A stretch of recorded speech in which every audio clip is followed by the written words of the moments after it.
Hello guys, welcome at our YouTube channel. आज की video में हम पढ़ेंगे 11th क्लास की हिस्ट्री का चैप्टर नंबर 10th, जिसका नाम है मूल निवासियों का विस्थापन। इस चैप्टर का फर्स्ट पार्ट हम पढ़ चुके हैं। आज हम पढ़ेंगे इस चैप्टर का सेकंड पार्ट। इसके अंदर बस खाली हम 5 टॉपिक, ये सारे के सारे आपको दिख रहे होंगे। ये 5 टॉपिक हम कवर करने वाले हैं इस वीडियो के अंदर। ये वीडियो बहुत ज़्यादा छोटी है, इसे आपको पूरा देखना है, फिर आपका चैप्टर जो है फुल कवर हो जाएगा।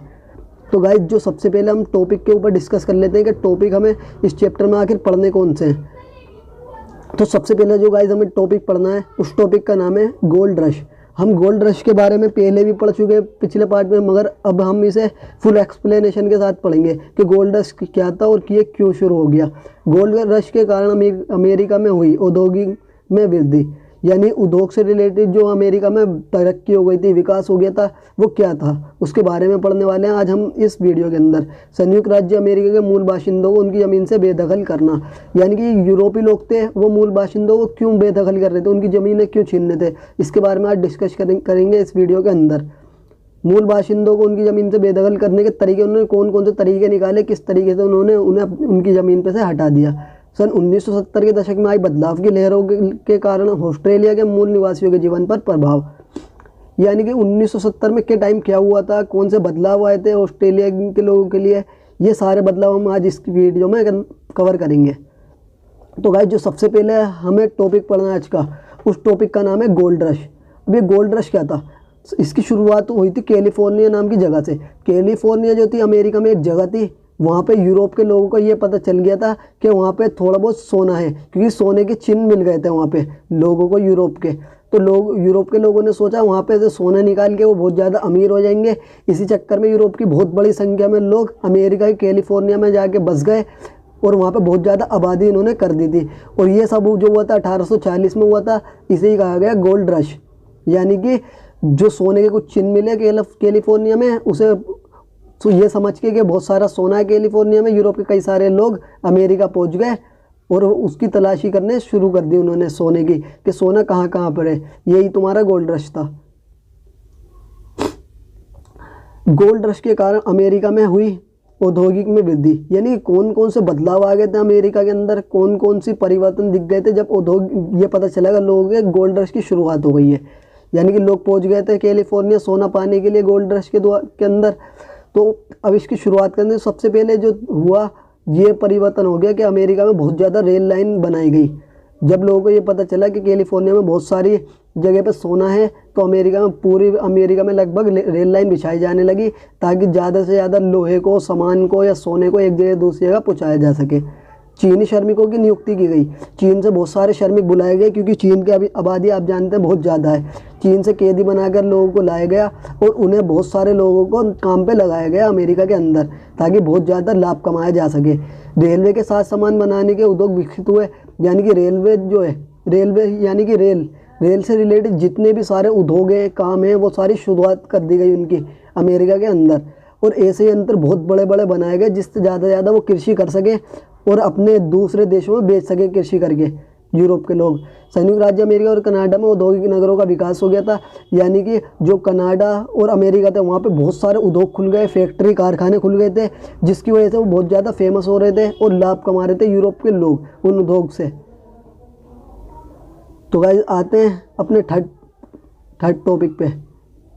जो थर्ड टॉपिक है हमारा, संयुक्त राज्य अमेरिका के मूल बाशिंदों को उनकी ज़मीन से बेदखल करना, यानी कि यूरोप के जो लोग थे वो मूल बाशिंदे कहते हैं उन लोगों को जो जहाँ वहाँ रह रहे हैं, जहाँ वो पैदा हुए हैं। यानी कि अमेरिका के लोग जो पहले अमेरिका में ही रहते थे, वो अमेरिका के मूल बाशिंदे हैं। यूरोपीय लोग उन्हें हटाना चाहते थे, उसी के बारे में हम पढ़ेंगे इस टॉपिक के अंदर कि वो क्यों हटाना चाहते थे। इसका सबसे बड़ा जो रीज़न था वो ये था कि ब्रिटेन और फ्रांस के बहुत सारे लोग ऐसे थे रहने वाले जो अपने परिवार के अंदर छोटे थे, और यूरोप के अंदर जो परिवार में छोटे लोग होते हैं उन्हें जायदाद का ज़्यादा मालिक नहीं बनाया जाता। इसलिए वो चाहते थे कि अमेरिका जाके वो बहुत ज़्यादा संपत्ति के मालिक बन जाए। दूसरा जो तरीका था वो ये था, प्रोटेस्टेंट जो ईसाई धर्म के लोग थे, वो भी बहुत सारे कुछ ऐसे थे जो अलग जीवन जीना चाहते थे यूरोप से। इसलिए उन्होंने यूरोप को छोड़ दिया और अमेरिका जा बसे एक नई ज़िंदगी शुरू करने के लिए। यूरोप के लोग जो थे वो ऐसी कुछ फसलें उगाना चाहते थे जो यूरोप के अंदर नहीं उगती थी। वो उन फसलों को उगाकर यूरोप में बेचना चाहते थे ताकि यूरोप से ही वो बहुत ज़्यादा लाभ कमा सकें। और तीसरा जो था, ये सबसे लास्ट पॉइंट जो था, ये सबसे इम्पोर्टेंट है इस टॉपिक का, क्योंकि जो यूरोप के लोग थे वो ये मानते थे कि मूल निवासी जो है, मूल बाशिंदे जो हैं वो अनपढ़ हैं, उन्हें ज़मीन के बारे में, किसी भी चीज़ के बारे में कोई जानकारी नहीं है। वो ये नहीं जानते कि ज़मीन का उद्योग का और संसाधनों का कैसे यूज़ करना है, इसलिए वो उनसे छीनने में ये गलत नहीं मानते थे कि उनकी ज़मीन हम ले लें, क्योंकि वो उन्हें पता था कि ये इसका यूज़ तो वैसे भी नहीं कर रहे, क्यों ना हम ही कर लें। इसलिए उन्होंने मूल बाशिंदों से उनकी ज़मीनें छीन ली थी यूरोप के लोगों ने। अब मूल निवासियों को उनकी ज़मीन से बेदखल करने के लिए यूरोप के लोगों ने क्या क्या तरीके अपनाए थे। सबसे पहला जो तरीका था, उन्होंने धोखाधड़ी करी उनके साथ, मूल बाशिंदों के साथ, क्योंकि जो मूल बाशिंदे थे, मूल निवासी थे, वो तो कुछ जानते नहीं थे, क्योंकि वो थे अनपढ़। तो यूरोप के लोगों ने उनके साथ धोखाधड़ी कर दी थी और पैसा देने का पहले वादा करा था कि हम तुम्हारी ज़मीन के बदले में तुम्हें पैसा देंगे, परंतु यूरोप के लोगों ने उन्हें पैसा नहीं दिया, उनसे फ्री में ही ज़मीन खरीद ली। उनसे समझौते भी कर लिए, समझौतों पर दस्तखत भी करवा लिए कि हम तुम्हें पैसे देंगे, परंतु उनकी ज़मीन लेने के बाद उनको पैसे नहीं दिए गए और उनकी ज़मीन पर तो उन्हें भगा दिया गया मूल निवासियों को यूरोप के लोगों द्वारा। चिरोकी कबीला ये बहुत ज़्यादा वो था खतरनाक, इसे यूरोप के लोग हासिल नहीं कर पा रहे थे, परंतु उन्होंने बहुत ज़्यादा धोखे से अमेरिका की फ़ौज को ही उसके खिलाफ इस्तेमाल कर लिया था, यानी अमेरिका के लोगों को ही चिरोकी कबीले से लड़वा दिया और उस पर भी कब्जा करके वहाँ के संसाधनों को लूट लिया। ज़मीन के अंदर उन्हें पता चला यूरोप के लोगों को, जहाँ जहाँ पर ज़मीन के अंदर शीशा है, सोना है, खनिज है और भी बहुत सारे पदार्थ हैं, उनके लिए बहुत ज़्यादा कीमती हैं और यूरोप के लोग उन्हें जो है व्यापार में बेच सकते हैं। उन सारी जगहों को उन्होंने कब्जे में ले लिया और मूल निवासियों को उनकी ज़मीन से भी हटा दिया और उनके घरों पर भी कब्जा कर लिया। और ये है आज हमारा आज का नेक्स्ट टॉपिक। देख लेते थे सन 1970 के दशक में आई बदलाव की लहरों के कारण ऑस्ट्रेलिया के मूल निवासियों के जीवन पर क्या प्रभाव पड़ा, ये पढ़ेंगे अब हम।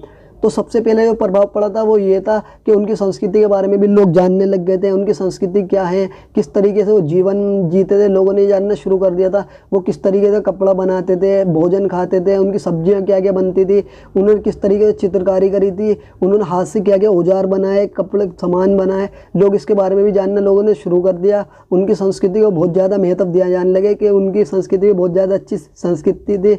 उनकी जो संस्कृति थी उसके बारे में पढ़ने के लिए बहुत सारे विश्वविद्यालय खोले गए, बहुत बड़े बड़े स्कूल खोले गए ताकि लोग जो मूल निवासी थे उनके बारे में जान सकें।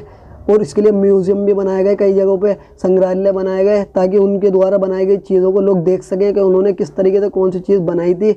उनका इतिहास जो था, उन्होंने मूल निवासियों ने अपना इतिहास भी लिखना शुरू कर दिया कि उनके पूर्वज कौन थे, वो किस तरीके से जीवन जी रहे थे इतिहास में, और उनके पेरेंट्स कौन थे, अपने परिवार आदि के बारे में उन्होंने लिखना शुरू कर दिया था। और लोगों को उनके संस्कार के बारे में भी पता चलना शुरू लग गया था कि उनके संस्कार क्या थे, क्या रीति रिवाज थे। तो यही सारी विशेषता हम इसके अंदर पढ़ ली है हमने गाइज।